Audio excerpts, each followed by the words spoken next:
Oke, sekarang kita masuk ke part 4. Di sini kita akan belajar bagaimana cara baca atau tulis data di media optik.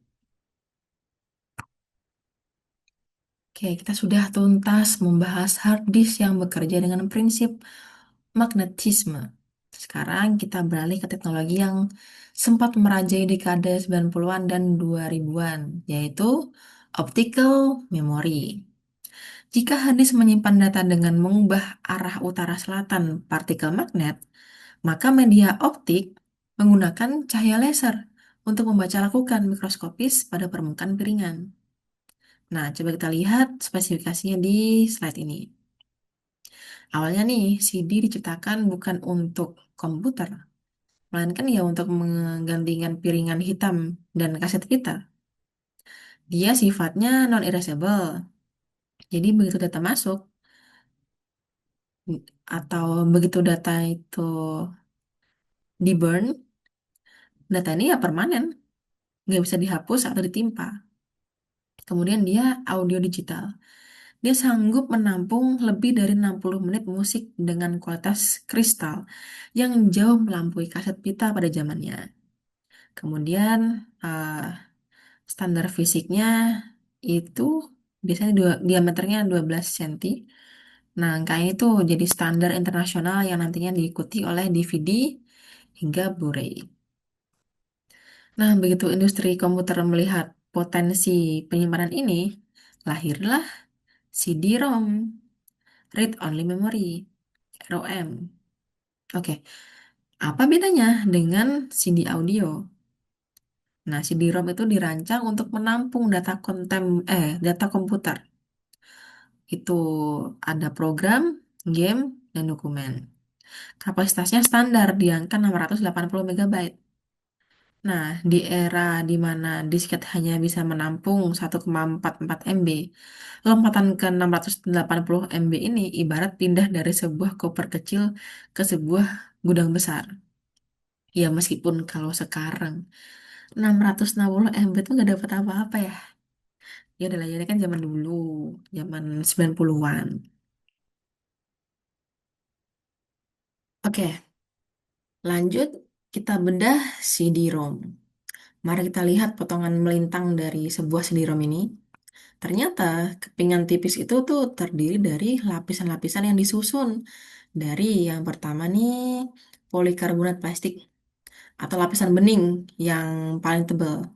Nah, ini tempat lasernya masuk, tempat cahaya masuk. Terus ada aluminium. Nah, ini adalah lapisan reflektif yang mengkilap dengan tugas untuk memantulkan cahaya.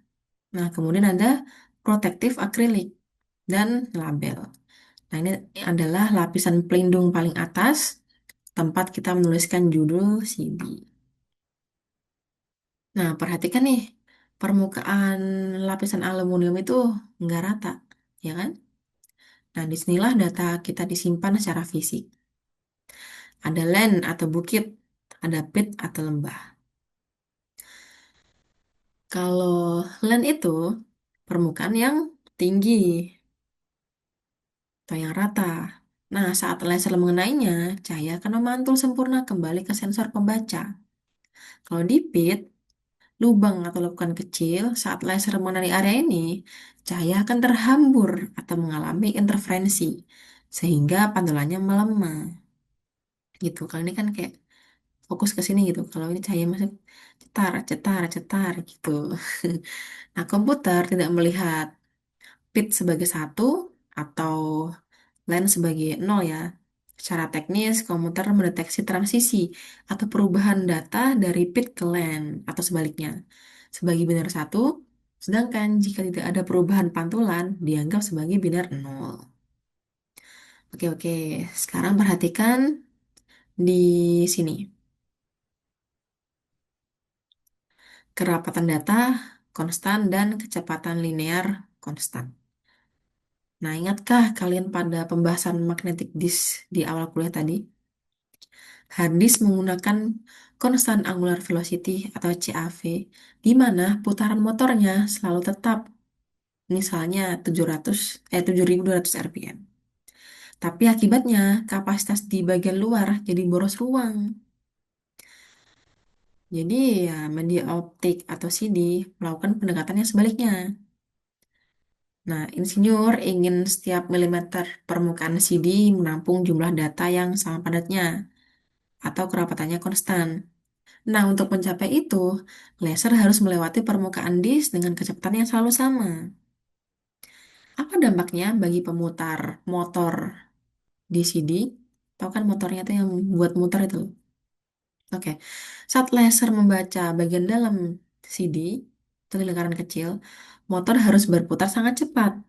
Nah, saat laser bergerak ke bagian luar CD atau lingkaran besar, motor harus melambat secara perlahan agar kecepatan linear laser di atas permukaan tetap stabil. Jadi, kalian mendengarkan dengan teliti saat memutar CD atau DVD, kalian bisa mendengar suara motor yang seolah-olah bernafas. Ya nggak sih? Kayak, ini, ya mungkin kalian nggak tahu ya, karena udah jarang sih CD ini. Tapi ya itu adalah, gitu. Nah, ini kan kalau datanya itu udah keisi kan, gimana kalau datanya masih belum ditulis? Dia itu rata ya. Kalau datanya kosong, dia rata. Nggak ada len, nggak ada pit. Nah, gimana cara biar dia ada datanya? Jadi burn. Dia kan sekali tulis kan datanya. Gitu. Makanya dia bisa ada len, ada pitnya. Awalnya ya rata aja. Gitu. Oke, lanjut, coba kita lihat di gambar potongan melintang ini. Nah, kita sering menganggap remeh tuh kepingan CD. Namun, di dalamnya terdapat rekayasa material yang sangat detail. Dengan total ketebalan cuma 1,2 mm. Mari kita bedah lapisan-lapisan ini dari bawah ke atas sesuai arah datangnya sinar laser. Yang pertama, polikarbonat substrate. Nah, ini plastik. Ini adalah bagian bening yang paling tebal. Nah, laser harus menembus lapisan ini untuk mencapai data. Kemudian, reflective layer. Nah, ini aluminiumnya. Coba lihat tuh, di mana laser itu fokus. Ya, fokus tepat pada lekukan atau pitch yang berada di depan lapisan aluminium yang mengkilap ini. Nah, aluminium bertugas memantulkan kembali cahaya laser ke sensor. Yang ketiga nih, protective layer atau akrilik. Nah, ini adalah poin yang sangat penting untuk kalian tahu. Karena di lapisan akrilik ini sangat tipis dan berada tepat di bawah label. Oke, ini lanjut ada sebuah, apa namanya, just info ya. Tahu nggak kalian kalau goresan pada sisi bawah atau di plastik bening ini seringkali bisa diperbaiki dengan cara dipoles atau ya adalah caranya. Tapi kalau goresannya di atas, di bagian sini, ah dan dia tuh nembus lapisan akrilik, dia tuh bisa merusak lapisan aluminium. Otomatis datanya rusak juga. Jadi kalau yang rusak di bagian aluminium ini masih oke, masih bisa dicari heksnya. Kalau dia ah, rusaknya di sini, ya udah hilang aja datanya. Gitu. Karena waktu dibaca pakai laser, datanya ya nggak jelas karena kena gores kan. Jadi mantulnya yang nggak jelas aja. Gitu. Oke, lanjut. Kita sering ngira nih CD-ROM dan CD audio tuh benda yang sama. Padahal CD-ROM itu didesain agar lebih tangguh. Karena data komputer seperti ya file exe atau yang lain-lain lah, itu tidak boleh ada satu bit pun yang salah. Beda dengan CD audio. Jika ada satu bit yang loncat, telinga kita mungkin nggak sadar. Nah, karena itulah CD-ROM memiliki mekanisme error correction yang jauh lebih ketat.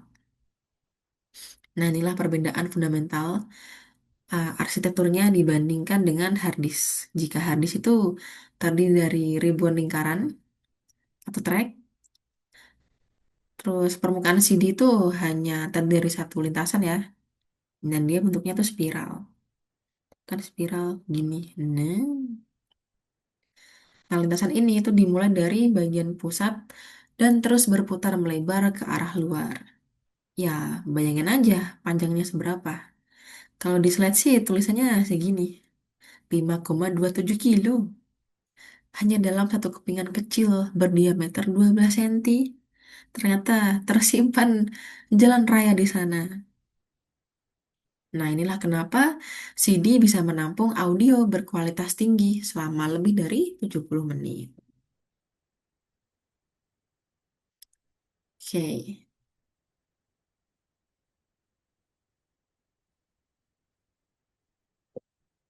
Nah, jika pada hard disk kita mengenal istilah sektor, kalau di media optik kita menyebut satu satuan datanya sebagai blok.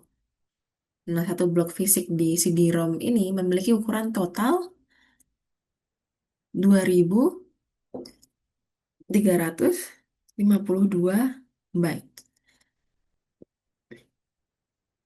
Namun, coba lihat diagram ini.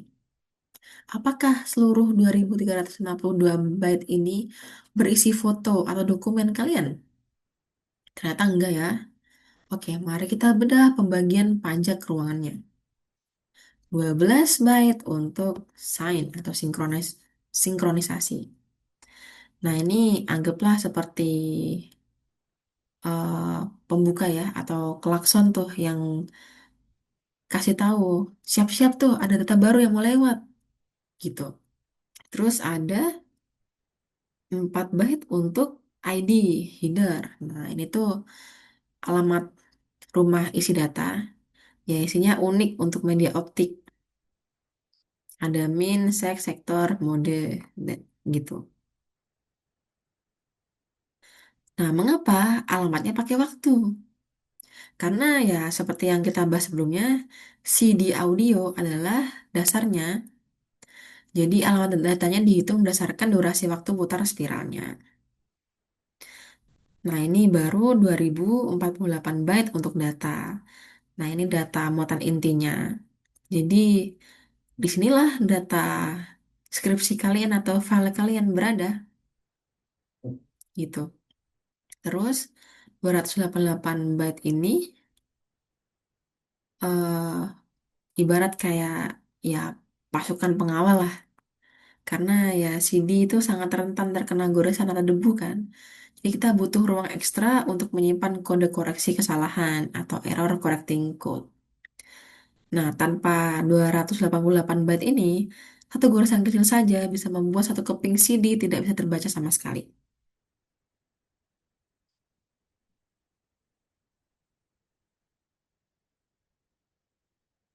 Ya, kita kan sudah tahu CD-ROM itu menyimpan data dalam lintasan spiral sepanjang 5 kilo. Sekarang bayangkan kalian ingin membaca satu file kecil di tengah lintasan ini. Ya prosesnya nggak semudah hard disk yang tinggal ngelompat ke track tertentu. Ada ritual tuh yang lumayan rumit yang harus dijalankan mesin. Kita bedah prosedurnya. Satu, gerakan head ke general area.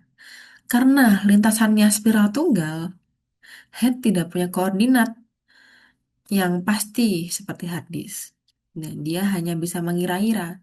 Mungkin alamatnya di sekitar sini nih. Gitu. Terus yang kedua, sesuaikan putaran disk. Nah, inilah biang kerok terlambatnya. Yang bikin lambat. Nah, ingat teknologi CLV. Nah, jika head pindah ke area luar ke dalam, motor harus mencepatkan putarannya. Mesin harus menunggu putaran piringan stabil di RPM yang baru sebelum bisa membaca apapun. Gitu. Terus, yang ketiga, baca alamat dan atur posisi. Setelah putaran stabil, laser membaca header untuk cek.